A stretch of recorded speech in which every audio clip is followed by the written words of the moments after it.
जोङो दायो मोनथिनानै लागोन हिउमेन राइट्सनि नेहाथारि बिथांनिफ्राय दिनै बबे आफादनिफ्राय मा आफादनिफ्राय दिनैहाय बे ब्रैथि खोलोबनि बड'लेण्ड सोमावसारनायाव बाहागो लादों जोङो दायो मोनथिनानै लानि नोंथांमोना दिनै बे बनसुजों लोगोसे दिनैहाय माखासे ब्रैथि खोलोबनि बड'लेण्ड सोमावसारनाय हाबाफारि लादों बे हाबाफारियाव नोंथांमोना सोर आफादफोर आरो माबायदि सोमावसारनाय आखायाव लागासिनो सोमावसारनायाथ' जोङो माबायदि होननाया बेनो जे जोंनिया बड'लेण्ड नांगौ जेसेबांखिनि गुथा आफादानो बेयाव जग जाया मानो दिनैनि गेजेराव बिनि मोनसेल' आयदायानो जाबाय जोंनो बड'लेण्ड नांगौ मानोना जोङो सिन्स 2003 बर'नि आन्दलननि गेजेरजों जि मोनबोनाय सुक्ति बिएसि बिटिसि आरो नै दा थामथि एग्रिमेन्टआव बिटिआर जों बेवहाय स्टाडि खालामना नायबोबाय बर' गासैबो बर' एज ए होल माने बिटिसि गासिबो आसामनि बर'फ्रानो नायबोबाय जे बे थामथि जि जोंनि गोरोबथा बे जोंनि थाखाय खुनु सिकिउरिटि गैया जोंखौ खुनु सेफगार्डिं होआ आनखि जेसेबां जोङो बिटिसिनि गेजेरजों मोन्दोंमोन बेबो दिनै एसे गाबोनसो गुगालांगासिनो दं इभेन हायाबो जोंनि आथिं सिंनिफ्राय गुगालांनायनि बेबस्था जालांबाय बहा आसामनि गेजेराव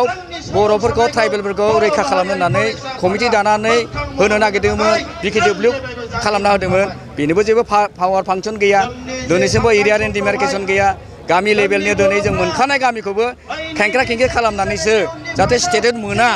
बेबायदिसो मोनसे एरियान डिमार्केसनखौबो ब्रकेनसो खालामनो नागिरबाय दा बेनिखायनो जोङो बे 17-18 बोसोरा बर'फोर लिडारफोरखौ नायनानै नुबाय जे बिसोर तथाकथित गावबागाव सुबिदानि बादै बर' जातिनि थाखाय जेबो मावाखै होननानै जोंहा साननाय फैबाय आरो बेनिखायनो जों मानब संग्राम अधिकार कमिटिनिफ्राय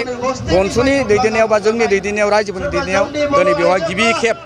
ब्रैथि आन्दलन बर'लेण्ड नङाबा जों गोजोना बर' डिभाइड आसाम 50-50 मानोना गासिबो आसामनि षड़यन्त्रआवनो जोंनि बर' लिडारफ्रा गुलाय गुजाय जाजोबदों आसामानो मेइन कालप्रिट बेनिखायनो जोङो दिनैहाय बेवहाय दन्तमुद्राव गिबि प्रकारै जुरिजेननाय हिसाबै जोङो बड'लेण्ड दाबिनिखौ बेयाव लाबोजेननाय जादों बेबायदि हिसाबै जोङो दा जोंनि थिंजानिफ्रायबो जिहेतु जों बर'नि मोनसे अर्गेनाइजेसन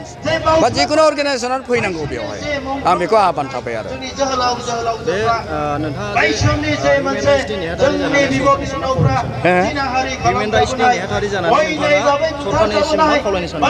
सरकाराथ' जोङो आसाम सरकारखौ खावलायो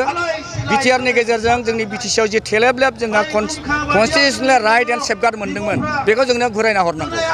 बा 60 डिपार्टमेन्टखौ डिसिफोरनो होनानै जोंनि एमसि सरकाराथ' जोङो आसाम सरकारखौ खावलायो बिटिआरनि गेजेरजों जोंनि बिटिसिआव जि थेलेबलेब जोंहा कनस्टिटिउसनेल राइट एन्ड सेफगार्ड मोनदोंमोन बेखौ जोंनो घुरायना हरनांगौ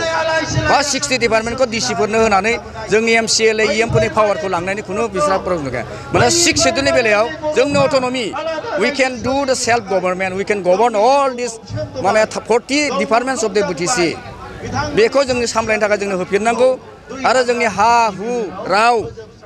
रावाबो नै दिनै थांगासिनो दङ हायाबो जोंहा ट्राइबेलफोरनि जायगायाव गुबुन ट्राइबेलखौबो एस्टाब्लिशमेन्ट होनाय बेबस्था लाबाय गभर्नमेन्टआ अर्डिनेन्स खालामगासिनो दं गभर्नमेन्टनि गेजेरजों बेफोरखौ जोंनो रिटार्न होनांगौ आरो बिनिफ्राय जोंनो सेपारेट जोंनो गहपुरसिम सदियासिम संकसनिफ्राय सदियासिम जोंनो बड'लेण्डखौ जोंनि बेबस्था खालामनो हानांगौ जोंनि बर'आ दिनैहाय जन्म जानायनिफ्रायनो साप्रेस जाबोबाय थादों डिप्रेस एन्ड साप्रेस बेखौ जोङो बड'लेण्ड मोनाब्ला जेबाबो जोंहा सान्थि गैया मा कलेज मा इन्जिनियार मा मेडिकेल बेफोर बड'लेण्ड मोनबानो ओरैनो फैखाजोबो ना बेफोर जोंनो थप होनाय बेजों जोंनि थाखाय जेबो इम्पर्टेन्ट नङा बे समाव हिउमेन राइट्सनि नेहाथारि बिथाङा फोरमायदों